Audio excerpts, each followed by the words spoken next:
तो हेलो दोस्तों, welcome to my channel topic. तो दोस्तों, आज की इस पर्टिकुलर वीडियो में हम बात करेंगे डायमेंशनल एनालिसिस के बारे में। ठीक है, तो इससे प्रीवियस वीडियो में हमने बात की थी supplementary units and system of units के बारे में। अगर वो वीडियो आपने नहीं देखी है तो जाके देख लीजिए। तो दोस्तों, आज की इस वीडियो में हम बात करेंगे डायमेंशनल एनालिसिस कि किसी फिजिकल क्वांटिटी की हम लोग डायमेंशन कैसे लिखते हैं, उसका डायमेंशनल फॉर्मूला कैसे लिखते हैं, इसके बारे में जानेंगे। ठीक है, तो चलिए स्टार्ट करते हैं अपनी वीडियो को।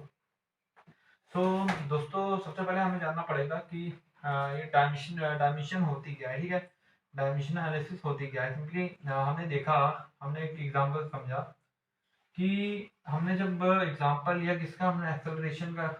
Take example of acceleration.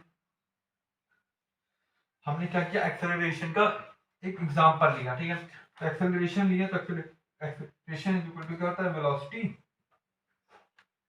Velocity upon time.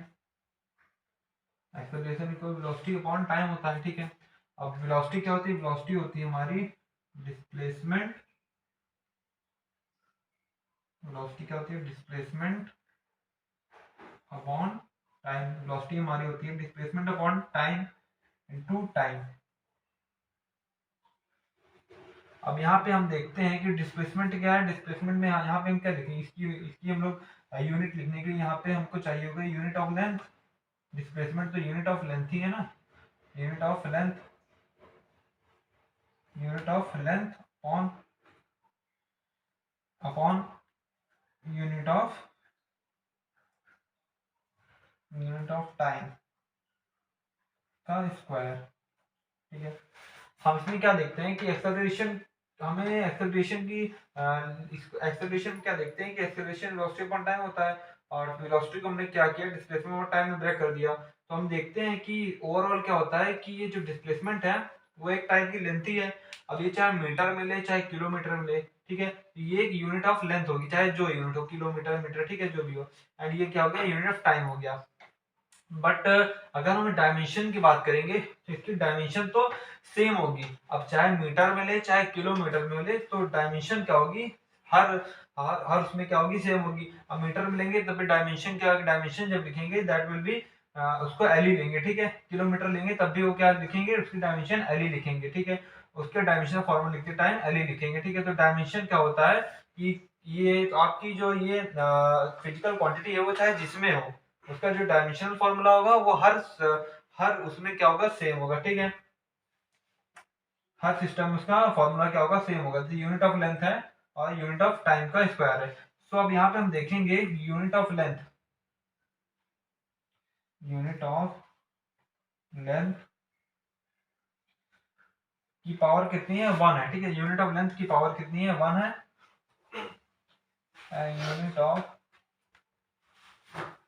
Unit of time की जो पावर है दैट इज -2, क्योंकि 2 नीचे था, -2।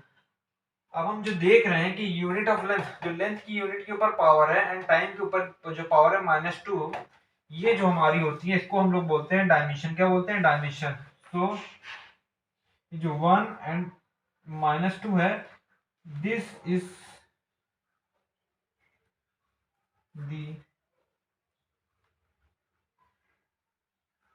डायमेंशन ऑफ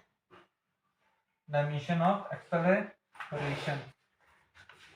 ये एक्सेलरेशन के हमारे डायमेंशन हो गई। डायमेंशन का मतलब क्या है कि ये जो एक्सेलरेशन है वो लेंथ में कितना, लेंथ में एक है, उस लेंथ में एक है, एंड उसका जो टाइम है, टाइम में कितना है, -2।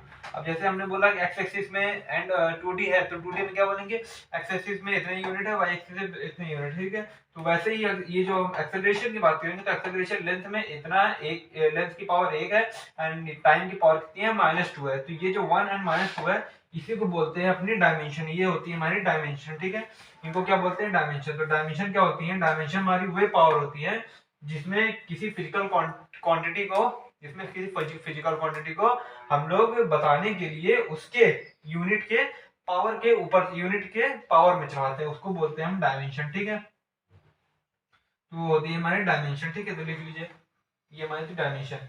अब डायमेंशनल फॉर्मूला क्या होता है, डायमेंशनल फॉर्मूला की बात करेंगे।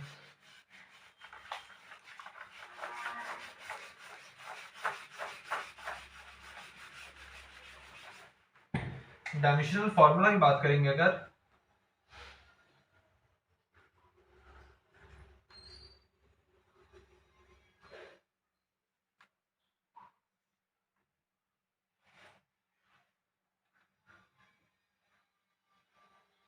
अब अगर हम डायमेंशनल फॉर्मूला की बात करेंगे तो सिंपली हम देखेंगे कि हमने एक्सेलरेशन में क्या लिखा था। एक्सेलरेशन में हमने लिखा था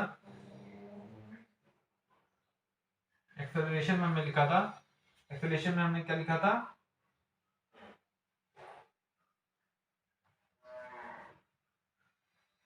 यूनिट ऑफ लेंथ का क्या लिखा था, पावर 1 एंड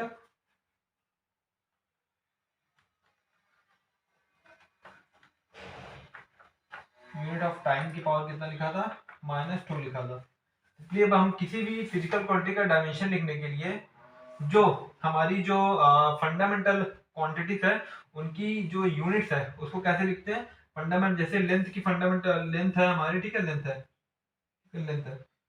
लेंथ की फंडामेंटल यूनिट है, तो उसको डायमेंशन फॉर्म में लिखने के लिए उसको हम लोग क्या लिखते हैं, एल लिखते हैं, स्क्वायर ब्रैकेट के अंदर एल लिखते हैं, ठीक है, लेंथ को, ठीक है।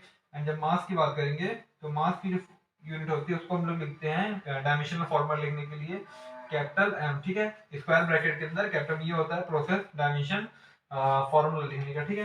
एंड अगर कोई अगर टाइम है तो टाइम में हम क्या लिखेंगे, टाइम में हम लिखेंगे स्क्वायर ब्रैकेट के अंदर कैपिटल टी। टेम्परेचर है,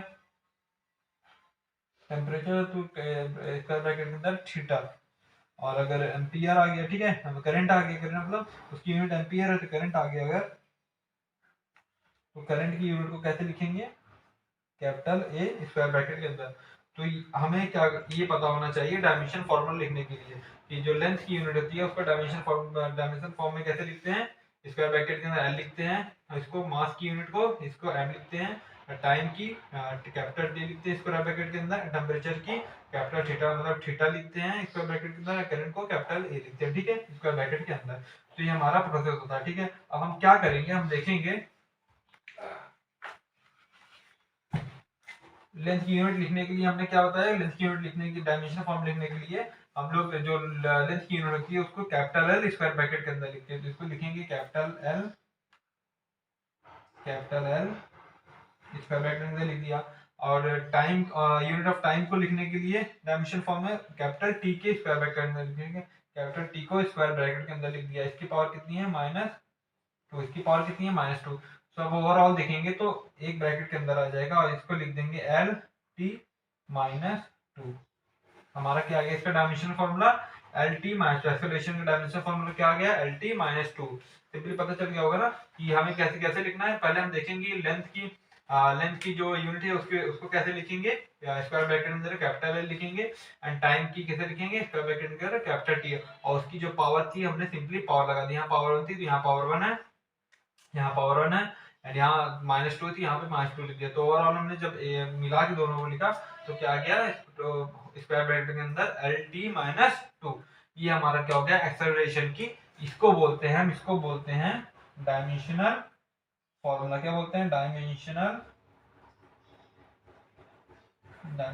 फॉर्मूला, इसको हम बोलते हैं डायमेंशनल फॉर्मूला। तो डायमेंशनल फॉर्मूला लिखना आप जान गए होंगे, तो ऐसे ही हम डायमेंशनल फॉर्मूला को लिखते हैं, ठीक है। तो अब चलिए कुछ यूनिट्स, कुछ क्वांटिटीज हैं फिजिकल क्वांटिटीज, उनकी हम डायमेंशनल फॉर्मूला लिख के आपको बताते हैं, आप भी सीख जाएंगे आसानी से।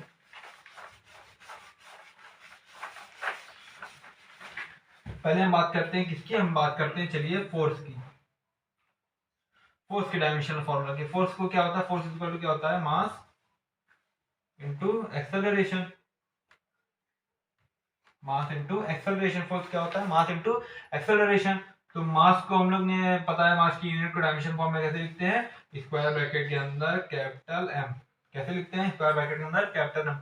एक्सेलरेशन के अभी हमने डायमेंशन फॉर्मूला निकाला था ना, तो एक्सेलरेशन का डायमेंशन फॉर्मूला क्या निकाला था, एल टी -2, इसका निकाला था एल टी -2 निकाला था ना। तो इसका फोर्स का क्या हो जाएगा, फोर्स का हो जाएगा एम एल टी -2।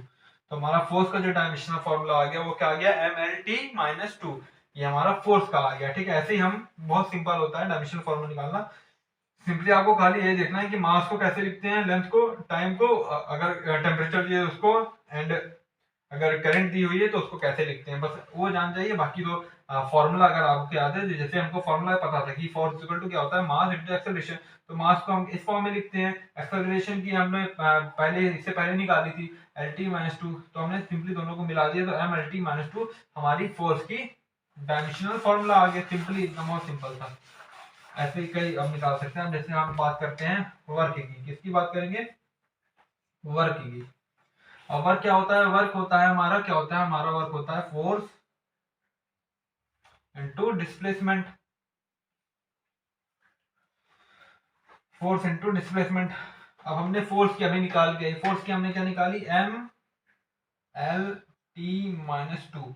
अभी हमने फोर्स की निकाली M L T minus two. और डिस्प्लेसमेंट क्या है, लेंथ है। तो लेंथ की हम लोग कैसे लिखते हैं, लेंथ क्या है, लेंथ की यूनिट को कैसे लिखते हैं डायमेंशन फॉर्म में, एल लिखते हैं। कैसे लिखते हैं, स्क्वायर ब्रैकेट के अंदर कैपिटल एल। तो हम देखेंगे, मिलाएंगे इसको तो क्या करेंगे, स्क्वायर ब्रैकेट के अंदर एम एल, इसमें भी है, इसकी पावर वन है, इसकी पावर वन है, तो ये दोनों पावर क्या हो जाएंगी, जुड़ जाएंगी। तो एम एल टू हो जाएगा एंड टी जो था हमारा टी की पावर माइनस टू। ठीक है, तो इसकी हम लोग के पास डायमेंशन फॉर्मूला वर्क का क्या आ गया, M L two T minus two. ये हमारा आ गया वर्क का। बहुत सिंपल होता है, वो आप भी निकाल लेंगे। एक तो और बता देता हूँ। अब जैसे अगर हम निकालेंगे पावर का, पावर क्या होता है, पावर होता है W upon work upon time. क्या होता है, वर्क अपॉन टाइम, ये होता है पावर। अब हमने अभी वर्क का निकाला था, वर्क का क्या निकाला था, वर्क का निकाला था M L two T minus two. अभी ये हमने वर्क का निकाला था M L two T minus two. Upon में यहाँ पे टाइम का, मतलब टाइम का लिखोगे तो टाइम का स्क्वायर ब्रैकेट के अंदर कैपिटल टी हो जाएगा।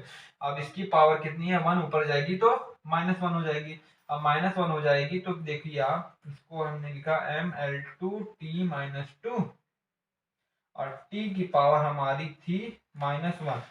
अब यहाँ के t की पावर माइनस टू है, यहाँ t की पावर माइनस वन है। दोनों पावर क्या हो जाएंगी, क्योंकि बेस सेम है ना, ये दोनों पावर क्या हो जाएंगी, ऐड हो जाएंगे। तो ऐड होने के बाद हमारा जो पावर का जो डायमेंशनल फॉर्मूला आएगा वो लास्ट में आएगा एम एल टू आया, एंड देखिए टी माइनस टू है और टी माइनस वन है, तो इसको जब ऐड करेंगे तो माइनस थ्री हो जाएगा। ठीक है, तो M L two T minus three, M L two T minus three. So हमारा पावर का डायमेंशनल फॉर्मूला क्या आ गया, M L two T minus three.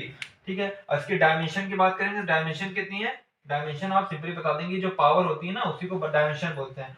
तो एम की पावर यहाँ पे वन है, एल की टू है और टी की माइनस थ्री है, तो इसकी dimension one two and minus three है। और इसका डायमेंशनल फॉर्मूला क्या है, डायमेंशनल फॉर्मूला है एम की power M L two T minus three, इसका डायमेंशनल फॉर्मूला हो गया। डायमेंशन क्या है, डायमेंशन हमारी है one and one two minus three, मतलब मास में एक है और आपके लेंथ में दो है, एंड टाइम भी कितना है, माइनस थ्री है। ठीक है, यही हमारी थी डायमेंशन। ठीक है, और ये हमारा था डायमेंशनल फॉर्मूला। अब ऐसे जितनी फिजिकल क्वांटिटीज होती हैं, सारी की सारी फिजिकल क्वांटिटीज का आप बहुत ही सिंपल वे में डायमेंशनल फॉर्मूला निकाल सकते हैं। अब मैं जैसे कुछ एग्जांपल ले लेता हूं।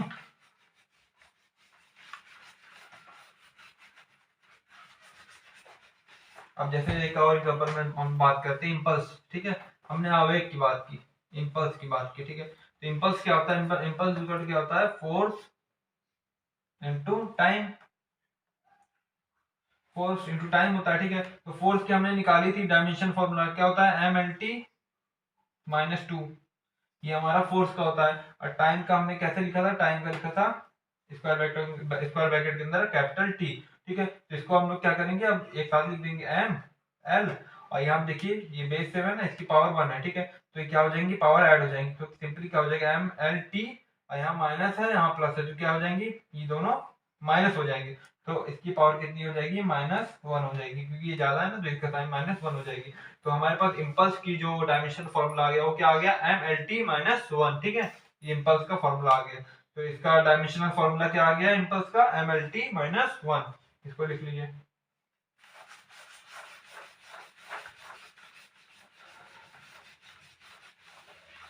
अब हमारे पास क्या होते हैं, कुछ डायमेंशनल कांस्टेंट होते हैं। क्या होते हैं हमारे पास, कुछ डायमेंशनल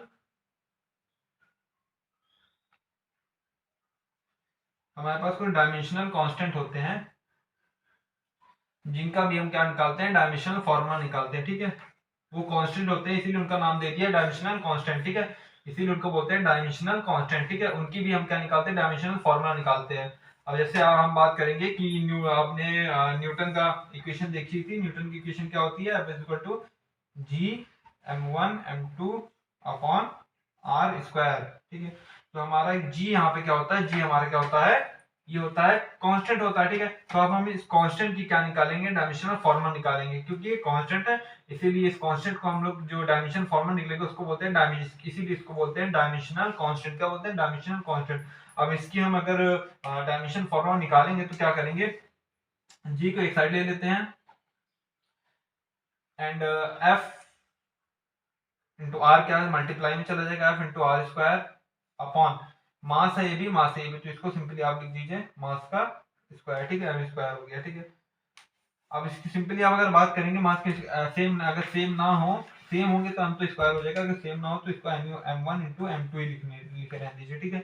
अब हम क्या देखेंगे कि हमें यहाँ पे क्या लिखना पड़ेगा, फोर्स का डायमेंशनल फॉर्मूला लिखना पड़ेगा।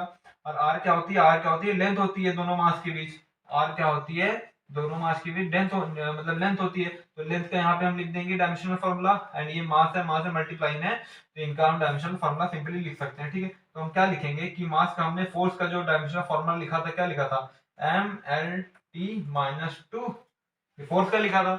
और आर स्क्वायर क्या है, आर क्या है, हमारी एक लेंथ है, तो लेंथ का हमने क्या लिखा था, स्क्वायर ब्रैकेट के अंदर कैपिटल आर लिखा था, और इसका स्क्वायर है तो इसका स्क्वायर हमने चढ़ा दिया अपॉन, ये मास है ना, तो मास ये भी है, मास ये भी है, तो इसका क्या हो जाएगा, कैपिटल एम, इसका स्क्वायर हो जाएगा, क्योंकि मास चाहे जितना हो, लेकिन अगर आप डायमेंशन फॉर्म में लिखेंगे तो डायमेंशन फॉर्म में वो सेम ही होगा, ठीक है। तो यहाँ पे क्या हो गया, स्क्वायर ब्रैकेट में कैपिटल एम लिख के इसका स्क्वायर हो गया, क्योंकि एम था एम था, तो इसका दोनों का स्क्वायर हो गया, ठीक है। अब हम क्या करेंगे, जो नीचे है ये वाला नीचे ना, इसको ऊपर ले जाएंगे और बाकी सॉल्व कर देंगे, तो हमारे पास क्या आ जाएगा, हमारे पास आ जाएगा जी का डायमेंशनल फॉर्मूला। क्या आएगा हमारे पास, इसको पहले ऊपर ले जाइए, इसको हमने ऊपर ले गया तो हमने देखा कि क्या है, एम एल टी माइनस 2 है एंड क्या है, L2 है।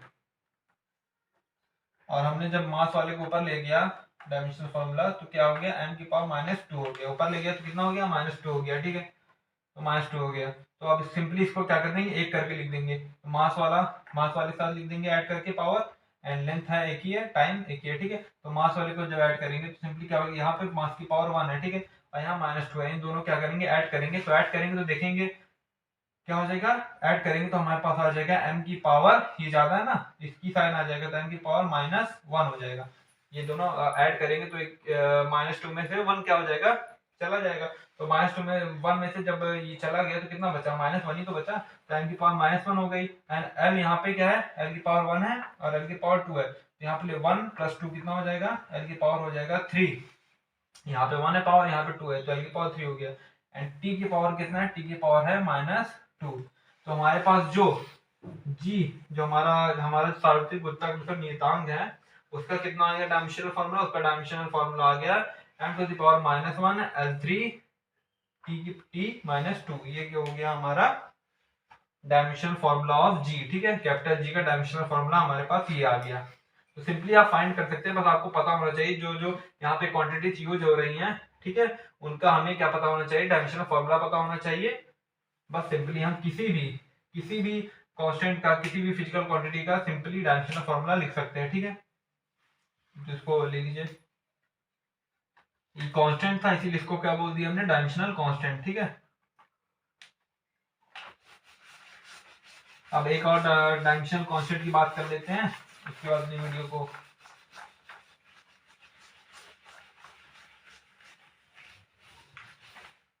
अब हम क्या बात करते हैं, हम बात करेंगे कोफिशिएंट ऑफ विस्कोसिटी की, ठीक है। कोफिशिएंट ऑफ विस्कोसिटी हमने पता है फॉर्मूला, इक्वल टू क्या होता है, इक्वल टू होता है ईटा ए dv/dx, जहां dv/dx क्या है, वेलोसिटी ग्रेडियंट है, ठीक है, वेलोसिटी ग्रेडियंट है। ईटा हमारा क्या है, कोफिशिएंट ऑफ विस्कोसिटी, ठीक है, श्यानता गुणांक है, ठीक है। अब हम अगर इसका निकालने चलेंगे तो वैसे सिंपली जी को एक साइड कर, तो यहाँ पे ईटा को एक साइड कर लीजिए और यहाँ पे एफ इंटू, यहाँ पे आ जाएगा एफ इंटू dx/dv हो जाएगा, dx अपॉन dv हो जाएगा, और a यहाँ पे क्या था, मल्टीप्लाई में था, देन इधर आ जाएगा, दैट विल बी डिवाइडेड हो जाएगा, ठीक है, वो डिवाइड हो जाएगा।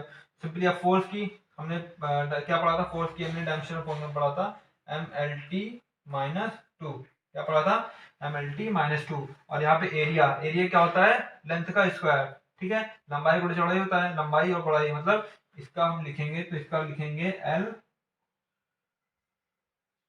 क्रॉस l, ठीक है, लिख देते हैं l क्रॉस l। डायरेक्ट भी लिख सकते हैं, l की पावर डायरेक्ट लिख दीजिए आप, इसका डायरेक्ट लिख सकते हैं, क्या हो जाएगा, डायरेक्ट लिख देंगे तो क्या हो जाएगा, l2 हो जाएगा, क्या हो जाएगा, l2 हो जाएगा, ठीक है। एंड dx क्या है, x भी क्या है, हमारी डिस्टेंस है, तो इसका भी क्या हो जाएगा, इसका भी हमारा हो जाएगा l हो जाएगा, ठीक है। एंड जो dv है, v हमारा क्या है, वेलोसिटी है, क्या है, वेलोसिटी है। तो वेलोसिटी का हमने पढ़ा था, वेलोसिटी क्या क्या होता है, वेलोसिटी क्या होती है, डिस्प्लेसमेंट अपॉन टाइम होता है, डिस्प्लेसमेंट lt माइनस 1। तो हमारा वेलोसिटी का क्या होता है, lt माइनस 1। तो हमने फोर्स का डायमेंशनल फॉर्मूला लिख दिया mlt माइनस 2, और dx हमारा क्या था, लेंथ थी, इसका लिख दिया। एंड एरिया था हमारा, तो एरिया का भी लिख दिया, एल स्क्वायर l2 लिख दिया, ठीक है। एंड इसका भी हमने लिख दिया lt माइनस 1, ठीक है। अब इसको सिंपली सॉल्व कर लीजिए, सिंपली हमारा क्या आ जाएगा, हमारा जो ईटा है इसका डायमेंशनल फॉर्मूला आ जाएगा, ठीक है। इसका लिखेंगे इसका डायमेंशनल फॉर्मूला, तो क्या लिखेंगे, सिंपली लिखेंगे m lt माइनस 2, और बाकी l से एक l से एक l चला जाएगा, ठीक है। यहाँ पे ऊपर गया तो l की पावर एक माइनस 1 हो गई, ठीक है, माइनस 1। और जब यहाँ से ऊपर गया तो हो गया l की पावर माइनस 1, t क्या हो गया हमारा, पॉजिटिव हो गया। देखिए ये तो हमारा सेम था, और हमने एक से एक l से एक l हटा दिया, तो यहाँ पे l बचा, तो l को ऊपर लेके l की पावर माइनस 1 हो गई। और lt माइनस 1 को हमने लिख दिया, l को ऊपर लेके l की पावर माइनस 1, और t यहाँ पे माइनस 1 था तो ऊपर गया प्लस हो गया। सिंपली इसको सबको ऐड कर दीजिए, एक साथ करके लिख दीजिए। तो सिंपली देखेंगे m l कहाँ पे, l की पावर यहाँ पे 1 है, यहाँ पे माइनस 1 है, और यहाँ पे माइनस 1 है, तो सबको ऐड करेंगे तो माइनस 1, तो l की पावर कितनी हो जाएगी, l की power 1 plus minus 1 plus minus 1, तो ये l की आ गई पावर, टोटल पावर, ठीक है। t की टोटल पावर की बात करेंगे माइनस टू प्लस यहाँ पे 1, ठीक है, माइनस 2 प्लस 1। तो अब इसको सॉल्व कर दीजिए, सिंपली m l, यहाँ पे देखिए माइनस 1 कितना हो गया, माइनस 2, और माइनस 2 में से जब एक चला, मतलब एक उसमें क्या कर रहा है, एक ऐड हो रहा है, तो माइनस 2 में एक ऐड हो रहा है तो कितना हो जाएगा, माइनस 1 हो जाएगा, कितना हो जाएगा, माइनस 1 हो जाएगा। और जब माइनस 2 में एक ऐड कर रहे हैं तो यहाँ पे भी कितना हो जाएगा, माइनस 1 हो जाएगा। तो हमारे पास जो डायमेंशनल फॉर्मूला आया कोफिशिएंट ऑफ विस्कोसिटी का, क्या आ गया, m l minus 1 t minus 1। तो ये हमारा डायमेंशनल फॉर्मूला ऑफ ईटा हो गया, ठीक है। ये बहुत सिंपल होता है, बस सिंपली आपको पता होना चाहिए जो क्वांटिटीज यहाँ पे यूज हो रही हैं उनका डायमेंशनल फॉर्मूला आपको पता है, तो सिंपली आप किसी भी क्वांटिटी का, किसी कांस्टेंट का आराम से निकाल सकते हैं।